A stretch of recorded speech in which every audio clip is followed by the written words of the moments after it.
But for you, man, like, what's it like? Because you obviously, I remember you back in the day popping up on like Two Dope Boys, and you were like pretty active in the, I would say, the latter end of the blog era. Is that fair to say? Yeah. I was like watching it when I was in school. I was like watching the blog era. You know what I mean? It was like happening. You know, around that time, Cole put out like the warmer, all this stuff. Like I was in school still. You know what I mean? But it was cool though because.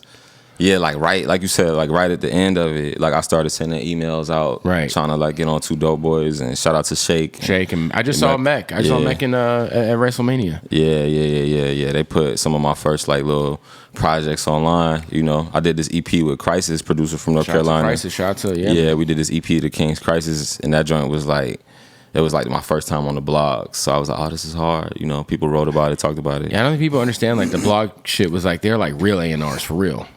Like, them motherfuckers like they had to fuck with your shit, and if they posted your shit, it could like really change your life. Yeah, man, it was funny. I mean, it's so similar to like there's blogs now that exist. They just have a different form, different name. You know what I mean? A lot of it is just people find a way to get their taste to be a popular thing. Right. You know, you find a way to do that, you could sell pretty much anything. Yeah. So obviously, because I know you had like had that run, like making music, and then you started to kind of become more behind the scenes, shooting videos. What was the first kind of big video that you were able to direct? And I mean, the first video I directed at all was the Middle Child video for J. Cole. Okay, so that was like more. I was like, what, 4 years ago, 5 years ago? When was that? 2018, 2019? 19. Yeah, this was my first video project ever at all. You know, like that. I was like, oh, I'm in charge of like the visuals of this. Yeah. What was like? Because if that's your first one, for Cole to trust you to do his video, you know what I mean? Like, what was it about what you were doing that made him comfortable, you think, to let you take the reins? Man, you know what's funny, man? Him, like some other people around me, but obviously with him, it was like a real big deal.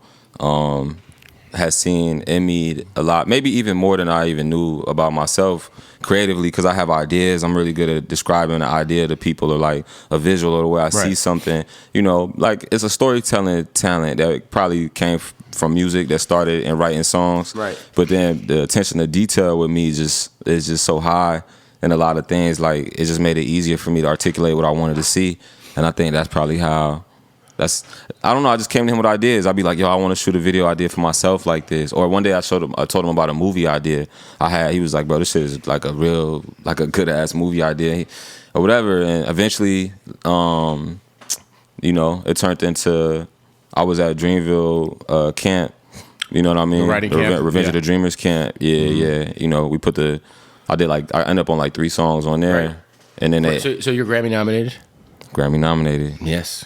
Yeah, sir. Congrats. You had a little bell out. Ding, ding. You know what I'm saying? Grammy nominated, yeah.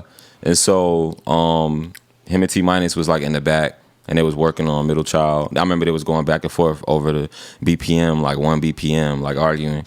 Or not even arguing, just like debating about the 1 BPM. And I remember sitting in the back, he asked me what I thought. I was like, this shit's hard. And then called me like a week later, like, yo, what you think about writing a video idea? I was like, you gotta let me direct it though, if I write it. And he was like, all right. Next thing you know, $500,000 video. Yeah, it's crazy. Yeah, that's crazy. Yo, were you in the camp when like the Milwaukee Bucks pulled up, or Chris Bosh was there? Or? Yeah. I met Giannis for the only time. Really, like he was right behind me getting macaroni and cheese in the line, bro. Revenge camp was like crazy. Yeah. Well, I heard Chris Bosh was playing beats, and like the Bucks were just hanging, and like yeah. That had to be fucking wild. Like you're just like working on music, then all of a sudden Giannis is. No, it was crazy. Yeah, Chris Bosh was tall as hell. Just walked in with the laptop, unfolded that bitch. Like, what's up? I got some heat. Yeah, I was like, word. Yeah, it's got to be nice to be Chris Bosh, because like no matter what, people are gonna let you play beats. You're gonna tell Chris Bosh no. I mean, I don't know, man. I think I don't know. Beats? People, how was his beats? Yeah. I wasn't really like in the room. Yo, why you laugh? That's crazy. Yo, my man just started laughing. No, I wasn't in the room really when he was playing his beats. Nah. Yeah. What was your most like the most fond memory about those sessions? Because we always hear so many different versions of like how crazy they were. Because I think it was like a legendary that people were getting like these invites. Yeah. And then you'd have to fly out and.